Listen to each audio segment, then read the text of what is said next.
Hi there, and welcome to the 36th episode of my Career Stories Live series. So today I am joined by Russ Hartland-Shaw, who is an executive coach. So welcome, Russ. Hi, thanks for having me. That's okay. Thank you very much for joining. So I was thinking about, I think we met about 3 years ago now. I think that was probably... That's right. Yeah. So 3 years ago. Yeah, so we've done a few live sessions previously on topics around mental health and resilience, which have always been really, really interesting. And I know that you've got a real passion for apprenticeships. So I thought that'd be a really useful topic for our conversation today. Given that it's National Apprenticeship Week as well. Exactly. You think it was planned? I know. Yeah, let's just say it was.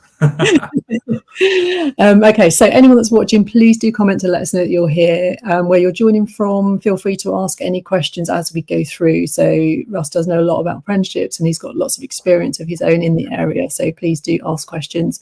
If you're watching on replay, then also please feel free to ask some comments and I will send them over to Russ. So hopefully we can kind of get that conversation going. So just for anyone that's not watched before, the basis for the lives that I run, I've always been really interested in what people do and why they do it. I've just really liked learning about different roles and career paths. So that's what gave me the idea. And my aim really is to inspire thought about what people could be doing and kind of get my guests to give advice really on places to source information and share some career tips so that anyone that's thinking of that particular field will get something from the session.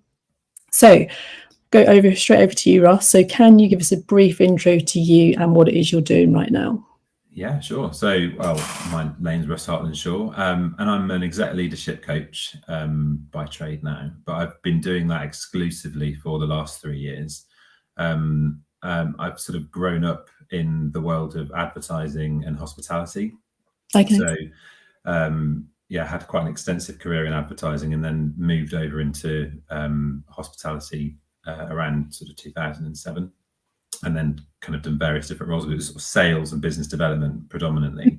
Yeah. And then I moved into an L&D space around 2015, and that's how I've sort of carved this career that I've now got in kind of the L&D space and coaching.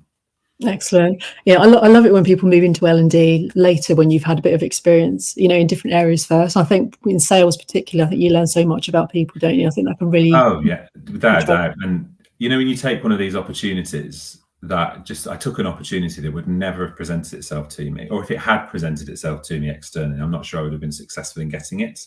Yeah. So that's, because it was such a niche role, and the HR team at the time were looking for somebody very, very specific that had influencing skills, but also an interest in kind of people and certainly apprenticeships. And that's how I took that role that moved me into L&D, because after that I moved into more of a classic L&D role and kind of went off in that direction.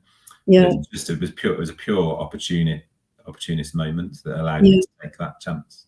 Yeah, it's funny because I worked in IT and then went into kind of IT training and then moved into L&D and management development training. And like you say, I would never have got that outside the organisation I was in, but the people that mattered were, able to see that I would be able to kind of translate into it. So it was excellent. Yeah. Okay, so let's go to our first question then. So early careers, did you have a job whilst you were at school or college? And if so, has that helped you? So the answer to that question is yes, I did. And it depends how far back you want to go. I can go right back to I worked at a stables for a while, and they had a betting farm, and I used to muck out the horses and whatnot. But I think the first sort of proper Saturday job that I had was at WH Smith's, and I got a role working on the newsstands when people used to read newspapers and magazines. And that was a brilliant job, really, in many ways, because it really set me up for kind of getting up in the morning. It was early starts because it was news. I had to be there at 6 a.m. and that idea of working shifts and being part of a team. And I did that from sort of 16. And I actually left when I was 18 because I got a full-time job and I didn't want to do both. Yeah. And for a time, WH Smith actually were looking at a school leaver program, and I just remember them approaching me about the idea of going on to their sort of school leaver. It wasn't an apprenticeship back then, I don't think, but it was more of an in-house graduate scheme, but not for graduates. Yeah, I did toy with that idea, but decided not to. So yes, that was probably my first proper job that I did all the way through GCSEs and A-levels, and I was also a waiter at a restaurant, which I loved. Yeah. Yeah, that's what I always say to my kids. You retail and hospitality. I think you learn so much in those roles. Whatever. Yeah. And I didn't realize that that those skills would be what would carry me through my career all the way through. When I look back to all the different roles I've done, it's always been connected to being in front of people, talking and communicating, keeping people happy, that type of thing. But I've grown up with parents with a really strong work ethic, so I think that's sort of filtered down from a very, very early age. Yeah, makes sense. Okay, so moving on then, I know you were advised to go to university, but you decided against it. So how and why did you come to that decision? And I guess, was that unusual in your kind of with your peers? So it was the 90s. So everybody thought that they could go to university and that it was just the way to go. Apprenticeship and vocational learning had a bit of a bad reputation. And I went to a local comprehensive school that was very mixed in terms of the types of people that were there. So a lot of people were aspiring to go to university. Some because that was where they were always destined to go, and others that wanted to go because it was a new opportunity for them. And quite honestly, it never appealed to me, ever. And I think it probably because neither of my parents went to university, and they had always kind of done okay for themselves. And it was never something that was really talked about. And my parents have always said that they'll support me in whatever it is that I wanted to do. They didn't really care what I was doing, provided I was happy. So I never had that pressure. And I think that helped a lot. And that could have gone in the other direction, but it didn't. So it was never part of what I wanted to do. But school kind of put me into that group of people that were capable of going to university and had the opportunity. Therefore, the opportunity was there if I wanted it. And I know, thinking back, I remember them not really quite understanding why I was not that worried, but I didn't want to. But because of the Saturday job, and I'd had money and I'd been used to being reasonably independent, I just didn't see it for what other people saw it as. And I wasn't particularly, I wasn't up for partying quite like some of my friends were. It just didn't appeal at all. And so that's why I decided not to go. And I think, I did actually kind of get talked into applying. I did apply reluctantly and got this place to do a marketing degree, which I'm delighted to say that I didn't do, because I've since gone on to do a diploma in marketing. And the one thing I got from that was that I didn't want to do marketing. Which is an interesting way of getting there, isn't it? But so I'm sort of glad I didn't do that, although I'm sure there would have been transferable skills. But just deferred entry for a year because I thought I just don't feel like this is right for me, and decided to kind of seek other opportunities, and that was I never looked back. No, that's really good. Third entry placement came a year later, and I was well on my way with my apprenticeship at that point. And as I said to you beforehand, I was very similar. So there were only two of us in our year group that didn't go to university. And like you, I never really had any intention of going. My parents didn't go either. And they didn't dissuade me, but they didn't encourage me to go either. But that wasn't an issue because they hadn't been. Nobody in my family had been. And like you, I just kind of thought, actually, I'll get some money, and ended up doing an A-level program at a corporate, which was great. So it's definitely not. I actually wished I'd done my A-levels at a college and not my comprehensive form as well. Looking back, I wished I'd made some different decisions around there, because I actually didn't think about that as an opportunity even at that point. So, it's true. And I'm not even sure that it was really an option for. I don't remember ever being talked about going to college. People that went to college tended to be the people that had failed their GCSEs and then went to college to retake them. Exactly the same. But actually, when I think back now, I'd have done different A-levels, which may have set me in a different path. I may have ended up back still coaching, because it's all about sort of neuroscience, and mental health is a big passion of mine. And I think I probably would have kind of stayed, ended up in this field anyway. But that's true. And I know, definitely going back to the subjects as well, I was definitely forced down. Well, there was two subjects that I wanted, and the third one, that was the only one that fitted in with those. So I had no interest in economics, knew I wasn't going to pass right from the start, but forced to do it. But so interesting that the same kind of conversations are still happening now, though, with that whole choice thing. Anyway, so can you tell me a bit about your apprenticeship then? So how did you get it? What was it like? Do you know, I can't remember how I got it. Mm. I don't remember the process that I went through to get it. I just know where it was.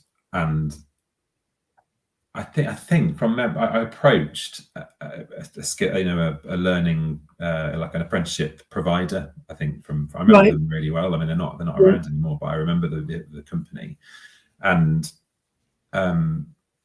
it may well have been that the organisation was hiring and they were hiring an apprenticeship. I don't know, but the company was it was a sports brand, and it just sort of sang to me at the age of sort of nearly 18. The idea of working for this sports brand that happened to be in the local town that I lived in, and they were looking for a marketing assistant that was connected to an apprenticeship, a business administration apprenticeship. It just sort of felt like all the stars aligned, really. Yeah. And for however it sort of worked out, I got the job. I got this opportunity, and that's how it started.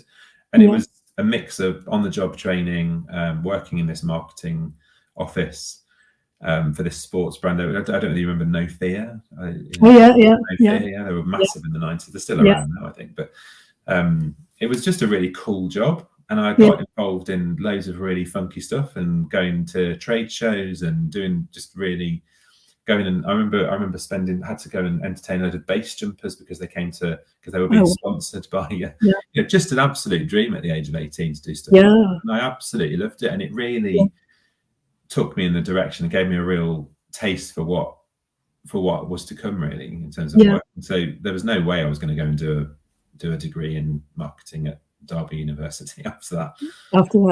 And I stayed with them for I think it was for the duration of the apprenticeship. It was about a year or 18 months, something like that. Excellent. It was hard work. It was hard doing, and I've always said that when I talk to people now about working and learning at the same time. It's a big commitment. And it's different to when you're just in full-time education, for sure. I definitely felt that was a big challenge at the time. So were there other apprentices at the same time? There were, and I'm still in. Some of them are my best friends. Even now. They're like my you've got your university mates. They're my buddies, and I owe such a lot, really, to that apprenticeship, because it gave me so many great life skills, but some brilliant friendships too. That's excellent. And really interesting, I guess, for another conversation, but where they've all gone off to now and what their career paths have been, and if they valued the apprenticeship as much as you did as well. I'm sure they do, and I know they do. But interestingly, not so much about the qualification, more about the friendship, probably, and what it offered at the time. Probably learning how to operate in an office environment and learning how to deal with people. I think it would have been more about that than necessarily the qualification. Okay, so what came next then? So you said that you stayed there for the duration of the apprenticeship. So what did you do next, and how did you know it was time to move on? Well, I knew it was time to move on because the apprenticeship was coming to an end, and the organisation it decided to relocate. Right. Okay. From they were relocating abroad, I think, and it just came to a natural ending, really. I think I actually wonder sometimes. I got on so well there. I wonder, like, what would the opportunity have been if I'd ever sort of come over the parapet and said, "I'd love to come with you to." I think it was being split into different countries, but I obviously didn't. But I have sort of crossed my mind as to what would have happened. And I just decided to leave and get another job. Simple as that. And there was another main employer in my local town that manufactured taxis. Right. So the London taxis. So it was working for there were two main players, and I was working for one of those players, and they wanted a marketing assistant. And obviously I'd got my apprenticeship, I'd got my experience at this point in a marketing department, and I was successful in that role. A huge change culturally, like dealing with a sports brand to dealing with taxi drivers, but that job was just amazing, and it cut my teeth. I've dealt since then with some really hard-faced buyers and purchasing departments dealing with internationally renowned brands, and they are nothing in comparison to a bunch of taxi drivers that want to buy a taxi. Yeah. And I was responsible for, I used to drive this taxi around, and it was a demo, and I used to drive it around, and we'd take it to road shows all over the country. So brilliant job. I loved it. But again, it was a huge learning curve, but learned so many skills that I've taken with me to this day doing that. Yeah. And they actually went into receivership. Right. A bit unlucky really at the start of my career. I had two sort of end dates happened as a result of changes in the organizational design. Yeah. And so I was there for about 18 months, 2 years, something like that. But that was a brilliant role. Excellent. So what did you continue with after that then? So, well, I started my Chartered Institute of Marketing qualifications with Metricab. Okay. And so I did like the first level of that, and then it paused because they went into receivership. And I don't know why. I remember being really worried about the idea of not having a job, which is sort of laughable really when I think back now, because I didn't really have anything by way of responsibilities as such. But I did remember being really concerned about it, and I didn't stay for the inevitable, redundancy program that followed. Right. Went before, and that's just I think that's just an experience thing. Like I think obviously you would probably hang around if you got no responsibilities and see what was going to come your way. Yes. But I didn't, and I left, and I got this opportunity working for a local newspaper, selling ad space, and that really was the start of my advertising career. And I took this job, and I started straight away, and I was given a company car, which I remember thinking was just the best thing ever at the age of 20. And that was where I stayed then in terms of that industry right up until 2005. But I was just selling ad space. And again, one of the hardest sales jobs you'll ever do is selling ad space and recruitment, because you're not selling a product, you're selling a concept. Yeah. You're selling a distribution or a circulation. And I sort of moved around then. I thought, right, this is good, this is cool. There's some cool parties to go to, and I'm free to do what this is sort of where I have always stayed in terms of, I've never been somebody that's been an office-based employee from that point onwards, really. I've always felt like a bit of a caged animal when I'm in an office environment. Yeah. And I'm sure it's because I haven't done an office environment since the age of 20. It's just a field-based role. And I moved around then within that sort of industry is a bit choppy in terms of you don't tend to, certainly, it's press, regional press is very, very different now to what it was back then. So I moved around quite a lot and had sort of a year here, a year there. But I moved up to, I got a job working I sort of went for a small paper, and then a medium-sized group, and then a big player. Yeah. Doing a slightly different job, similar but with slightly more responsibility every time. And so the bit in the middle, the sort of the middle-sized role, was selling ad space and a bit of media planning, because they had different titles. And then I moved to Trinity Mirror, who are obviously a huge organisation, or massive at the time. Yeah.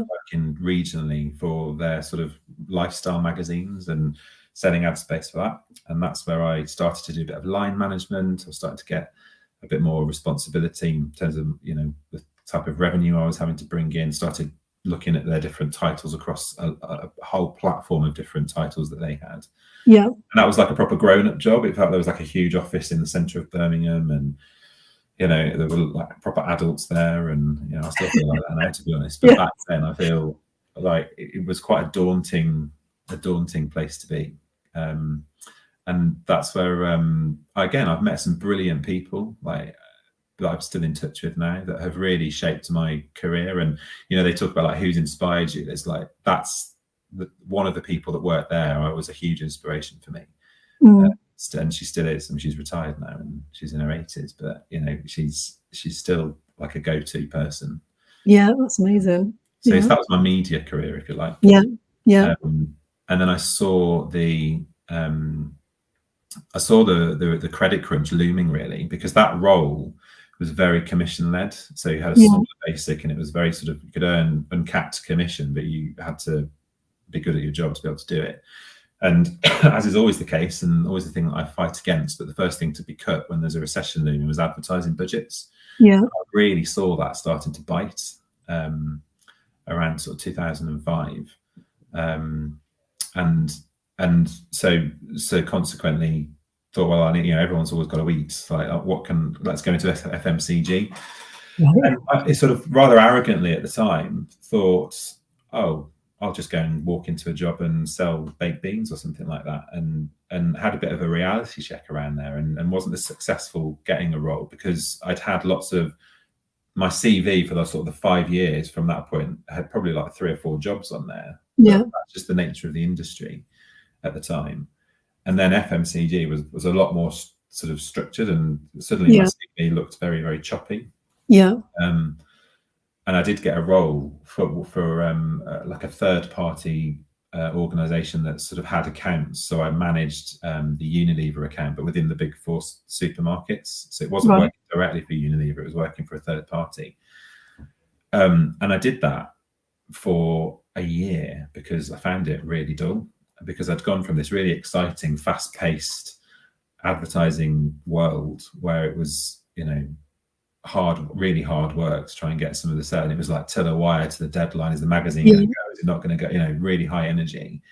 To working in FMCG and working in supermarkets and selling space, selling our products to the discretional space at our local level. And it was a lot. It was a huge culture shock for me, massive culture shock, and I didn't enjoy it at all. And at this point, my CV starting to look very choppy, and thinking, I'm gonna have to eat this out for at least 2 years, maybe, because I can't leave again. Yeah. I just remember I remember it really clearly. I can tell you where the car park. I can tell you which supermarket I was in, and I remember grabbing a caterer over my lunch hour, sitting in my car and reading through the caterer, and this job popped up in the magazine, working for Costa in their national sales team, sales development. And I had no idea what it meant. I was like, how are you selling coffee? What's that about? How's that going to work? Because it's a coffee shop. I didn't understand anything. And that's where I then applied for a role with them and stayed for nearly 15 years or so. Wow. And it was the most extraordinary journey ever at Costa. I owe such a lot to Whitbread and to Costa, because I remember the sales director saying to me, he's on LinkedIn, maybe he's listening, maybe he isn't, but he said, your CV's really choppy. I said, I know. And he said, I'm going to give you a chance. I said, oh, great, good. And I've since found out that he gave me that chance because I reminded him of himself at the same age. Right. Okay. And when he left and retired, I said, look, I told you, like 10 years later, I'm still here. But I did I had such an extraordinary journey with Costa, because I was flying on the coattails of Costa's success, because obviously we went into the credit crunch and we didn't see any effects of that at all, because people were not prepared to give up their coffee. If anything, they were downgrading from going out for a meal and upgrading their coffee experience. Right. So we were just sort of opening coffee shops all over the place. It was working in national sales, so it was working with contract caterers and so now you'll see Costa everywhere. You see it all over the motorway network, in hospitals, that type of thing. And that was the space that I worked in, working on that at a local level, which I then moved into a national role with that. So dealing with the national partnerships. And I've been to some amazing places with Costa, because we were all look after the MOD. So, been into Whitehall, GCHQ, all these amazing Ministry of Defence sites all over the country. It was just extraordinary job. I loved it. And that's how I got the job working in HR within Costa, because they wanted to set up an apprenticeship program and they asked me to do that. Oh, okay. That's how we ended up doing it. But I can. Good. Yeah. Yeah, that's really cool. And I think it's just proof for kind of young people that you don't necessarily have to go into your dream sector or your dream career path right from the start. Actually trying out lots of different things is so helpful. You learn so much by the things that you don't like as much as the things that you do like. Oh, completely. And it's not, I've absolutely gone where the opportunity has presented itself. And when I think back to the industries that I've worked in, it couldn't be more different, really. But there are some brilliant things that come from that, in terms of the types of people that you're talking to, and the types of, it's the breadth of knowledge and that you gain as a result of working in industries for sure. Excellent. Just had a comment pop up. So Michael from Richmond is saying we met at my Costa Derby Royal Hospital. Oh, there we go. Excellent. Well, hello. The Royal Derby Hospital, that's a blast in the past. Yeah. Okay. So I'm really interested in how you set up the apprenticeship program at Costa, but also conscious of time. So you want to give us a kind of a quick overview as to what you did and how you got that up and running. So they were looking for somebody that knew the business inside out, back to front, and they wanted to change the way they recruited people, and therefore they were looking for someone that could influence others as well, because we were looking at trying to change the way that operators recruited people, which was not an easy thing to do.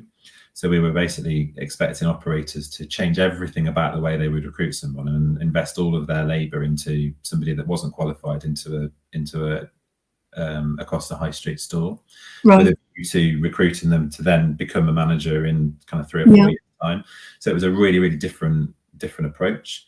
And that's how I got the job. And essentially it was we had got a program running in Premier Inn, which was part of Whitbread at the time. It was lifting the offering from Premier Inn and putting it into Costa, but making it relevant to Costa. So it was a huge job in terms of influencing the people that were doing the actually going to be recruiting them, but it was equally trying to convert and influence the training provider to be able to do what we wanted them to do over in Costa and try and convince them it wasn't the same as what was going on in Premier Inn. And essentially that's what we did. So we tracked an apprenticeship program that tracked the different levels within Costa at that time. And I can remember having some bizarre conversations where we were offering externally recognised qualifications, but people were more interested in doing the internal learning. So it was a huge, it was the start of what is now, when you look at the Costa apprenticeship program now, I'm really proud when I see what they're doing, because they've got it's moved on so much, and I'm so pleased that it's not been fallen down of it being acquired by Coca-Cola or whatever. They've always kind of kept the momentum going, which is brilliant. So then that's essentially what we tried to do, is implement the different levels of apprenticeships at an operational level to start with, so that people could come in at a level 2 and work their way up, and then with a view to it becoming more of a management type apprenticeship at the end. And that was how we did it. But it was all about talent as well. So we specifically aimed this apprenticeship at school leavers and harder to reach communities. So we did with people with learning difficulties, long-term unemployed, partnered with a job centre to get people in to do sort of work placements. Ex-offender community was something that we looked at. It was all sorts of different things to try and change the way we recruited people. Excellent. It was marvellous. Yeah, it sounds brilliant. So we've got another comment. So Kelvin is saying, inspired by Ross's enthusiasm in Costa, I spoke at an apprenticeship programme which I was involved with through Costa's Broadening Horizons programme to bring talent through all divisions of Whitbread. Kelvin, hello there, how are you? Thank you very much. Thanks for that comment. So thank you both for joining. Okay, so I am conscious of time, but are you okay to continue for a few more minutes? I'm more than happy, if you're happy to listen. Yeah. So given what you obviously really enjoyed that role, the kind of the HR apprenticeship program, when did you know it was the right time for you to then leave and set up your own business? Well, there was another role before I left that, actually. So I kind of moved into more of a sort of classic L&D role at that point. And I was actually given the opportunity to go on an internal coaching program, just purely out of the blue, which is when I went on this course. It was a day's course, and realised that coaching was something that I loved doing. So I then started to form this reputation internally within Whitbread as being someone that would coach. So I coached quite a lot of people internally at Costa. And at Whitbread, but I was in an L&D role that was looking after our new store openings and looking at how do we, when we close a store down, to re-image it, what do we do with the people, that type of thing. And then the pandemic, I went off on adoption leave. So I went off on adoption leave for a year in 2019. Went back to work to get my dates right, I think it was December 2020. And then, of course, the world changed in February 2020, March 2020. And I then was furloughed then for the remainder of 2020. At which point the whole business just changed, and I never actually went back. to Costa. Right. Okay. I'd always got this plan that I knew that coaching would be something that I'd be able to earn a living from, because I wanted to fundamentally change my work-life balance. And change my approach to work because of the children. And that's ultimately why I set up on my own, because I wanted the flexibility to be able to be there for my children at the school gates in the morning, take them to school, and then pick them up in the evening. And also childcare is not cheap. The best, everyone will testify that has to do it. So I'm able to sort of work the hours that I want to work, which means I can have half term off, I can have the school holidays off with the children. And that's really my driving force behind it. But the byproduct of that is it's the best thing I ever did, and I wish I'd done it a long time ago. Because it's a huge risk, but one that was worth taking for sure. Excellent. Okay. So that kind of leads into my next question, which is about values, really. So most of the people I've spoken to have mentioned their values when they're looking for work or clients, etc. Do you think your personal values have an impact on the type of organisation or client that you will work with? So it's a really interesting conversation, this, because I'm glad to say that I haven't had my values questioned. When you're self-employed, the biggest shock for me is that when you're not working, you're not earning, and you're taking half term off, you're not getting any holiday for that. So to turn work away is a really big decision. And I have had to turn work away because it's not worked for whatever reason. In terms of logistics, is challenging. But I'm not sure I could. I was thinking, like, if an organisation approached me that I just didn't like their values, I don't think I would be able to work for them.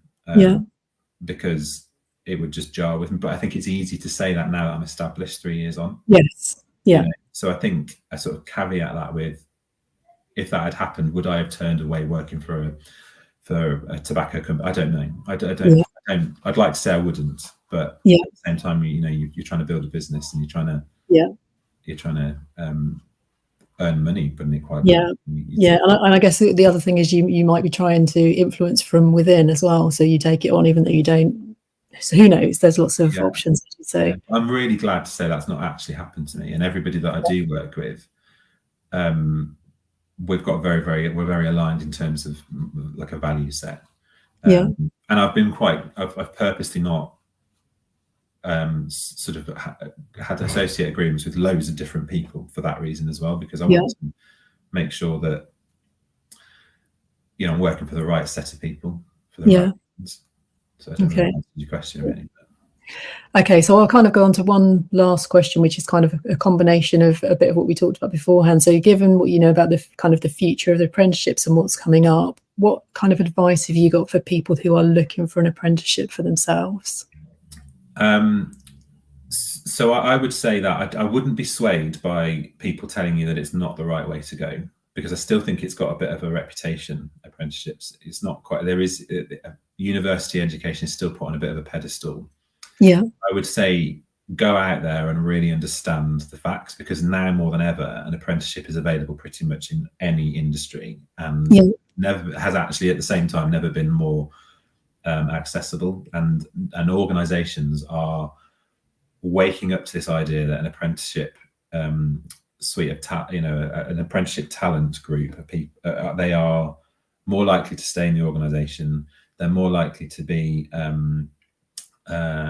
more committed to the role they're doing, because they're on an apprenticeship. And I would say that now, like the world is your oyster in terms of what you want to do in terms of an apprenticeship. You can do an apprenticeship pretty much anywhere. So say go for that and reach out to people that have already done it. Excellent, thank you. I've just seen a question's come through. So this is John. So John's based in Chicago. So he's saying, how did you find yourself able to handle the admin side of your own business that you didn't have to deal with when you're an employee? Is there a particular part of it you find most challenging? The answer to that is it's hard work. It is difficult, and it's things like invoicing, like all the really small details that you would never have to think about before, and tax returns and stuff. I think it's It's just, I mean, I looked at it and went, well, if I'm going to do this, I've got to do it. There are certain parts of this life that are mandatory, and it is those things that I've not done before. So how do I play to my strengths, and I apply that in my working life, actually. Like I've done roles like the apprenticeship role. My only sort of experience, if you like, of setting up an apprenticeship program was the fact that I went on one. Yeah. Finding experts within my team to do that, and I apply that theory a little bit. So if I'm honest, I outsource the tax returns, and I outsource I don't outsource the invoicing, but I would do if it was something that I just didn't want to do, and I found myself letting it slip. But I think the motivation to get paid is enough to just sort of suck it up and get on with those little bits. I think when you've got your own business as well, managing that business development versus the execution of what you're doing is quite a hard balance to strike. Definitely. And it is a little bit feast or famine in as much if you don't do any of the business development, you don't have any of those you don't invest that time and don't prioritize that time to have those conversations, you can end up with gaps of time where you're not working. So that's a challenge as well, I would say, but it's just making sure you prioritize it. Brilliant. Well, thank you.